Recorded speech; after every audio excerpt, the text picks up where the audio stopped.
নমস্কার, তন্ত্রমন্ত্র বুকশপে আপনাদের সবাইকে স্বাগত। তো আবারও একটি নতুন বই নিয়ে চলে এসেছি, লোকমান হাকিমের হাকিমি ও কবিরাজি শিক্ষা।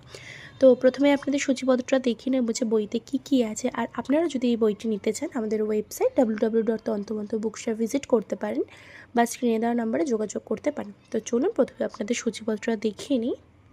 তো এখানে সজিনা, পুনর্বা, বানর লাঠি, ঠিক আছে, ক্যান্ডেলুনা, গাঁদা ফুল, আম ইত্যাদি ইত্যাদি অনেক কিছুই আছে যাদের উপকারিতা এখানে লেখা আছে। পেঁপে, কাজু বাদাম, ভেলা, ঠিক আছে, নিম, নিশিন্দা, দেখুন কাশি, কাটাঘা, কুষ্ঠরোগ ইত্যাদি অনেক কিছু, দন্তরোগ, দাঁতের পোকা, দাঁত, ঠিক আছে, এখানে অনেক কিছু দেওয়া আছে।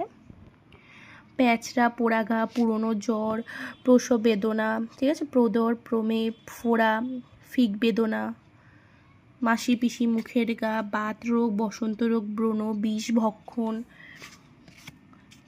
দেখুন। তো এখানে সজিনা, ঠিক আছে, এখানে দেখুন বৈজ্ঞানিক নাম, ইংরেজি নাম, পরিবার, অন্যান্য প্রচলিত নাম ইত্যাদি সবই দেওয়া আছে। তো এত কিছু তো দেখানো সম্ভব না, তো আপনাদের ব্যবহারটা আমি এখানে পড়ে শোনাবো।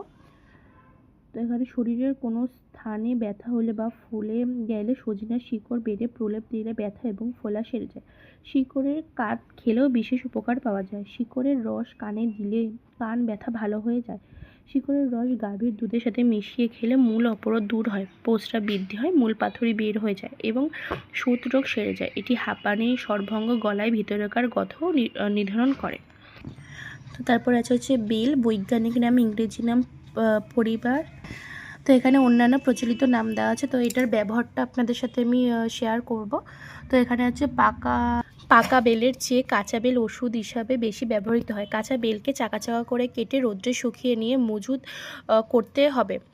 তো কাঁচা বেলের শুকনো চালাকে বেল শুট বলে।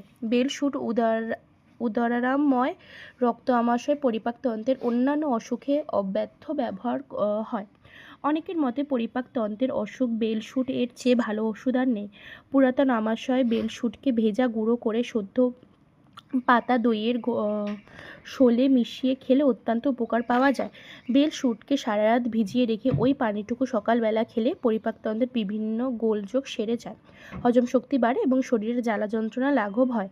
কাঁচা বেল পুড়িয়ে ইক্ষুর গুড়ের সাথে মিশিয়ে শরবত করে খেলে উদাহরণ আমাতিসার ও রক্ত অর্শ উপাসন হয়। কাঁচা বেল ও বেলশুট হজম শক্তি বৃদ্ধি করে, পরিপাকতন্ত্রের বিভিন্ন দোষ নিরসন করে, দাস্ত পরিষ্কার করে, আমদোষ সারিয়ে তোলে, অন্ত্রের ক্ষত নিবারণ করে। কিন্তু পাকা বেল পরিপাকতন্ত্রের দোষ ত্রুটি সংশোধন না করে শুধু জোর করে দাস্তকে বের করে। ঠিক আছে, আশা করি আপনারা বুঝতে পেরেছেন। তো এখানে দেখুন আছে হচ্ছে কাশির জন্য আপনারা কি করতে পারেন। পুকুরে পানার শিকড় ভেজে গুঁড়ো করে উক্ত 1 আনা ও সন্ধব লবণ 2 থেকে 1 আনা কিছু মধুর সাথে মিশিয়ে চাটিয়া খেলে কাশি রোগ সেরে যায়। তারপরে আছে শিখি তোলা পদ্মবীজ গুঁড়ো সামান্য মধু মিশিয়ে খেলে কাশি সেরে যায়। বাসক ছালের ক্লাথের সাথে শিখি তোলা পিপুল চূর্ণ মিশ্রিত করে খেলে কাশি সেরে যায়। তারপরে হচ্ছে বাসক, কিশমিশ ও হর্তকি সম পরিমাণে বেটে সামান্য চিনি ও মধু সহ খেলে কাশি সেরে যাবে। তো এগুলো আপনারা নিয়মিত যদি ব্যবহার করতে পারেন তাহলে আশা করি আপনারা উপকার পাবেন। তো এখানে আছে হচ্ছে ফলকুল পাতা ও মূল সহ কন্টিকার গাছ ছেঁচে তার থেকে 2 তোলা রস 1 খণ্ড লোহা উত্তপ্ত করে ছেঁকে নিয়ে সামান্য পিপুল গুঁড়ো মিশিয়ে খেলে কঠিন কাশি রোগও সেরে যায়। বাসক গাছের ছাল ও পাতা ছেঁচিয়া তার রসের সাথে সামান্য চিনি মিশিয়ে খেলে কাশি সেরে যায়। তো শেষ হচ্ছে বাসক ছাল, গুলঞ্চ ও কন্টিকারি প্রত্যেকটি 10 পোয়া সের পানিতে সেদ্ধ করে 1 পোয়া থাকতে নামিয়ে 1 তোলা হিসেব পরিমাণ দৈনিক 3 বার খেলে কাশি সেরে যায়। তো যাই হোক, ভিডিওটা আজকে এই অবধি। তো আমাদের বইটি যদি আপনাদের ভালো লেগে থাকে, তো বইটি যদি আপনারা নিতে চান, তো আমাদের ওয়েবসাইট www.তন্ত্রমন্ত্র স্ক্রিনে দেওয়া নাম্বারে যোগাযোগ করতে পারেন। নমস্কার।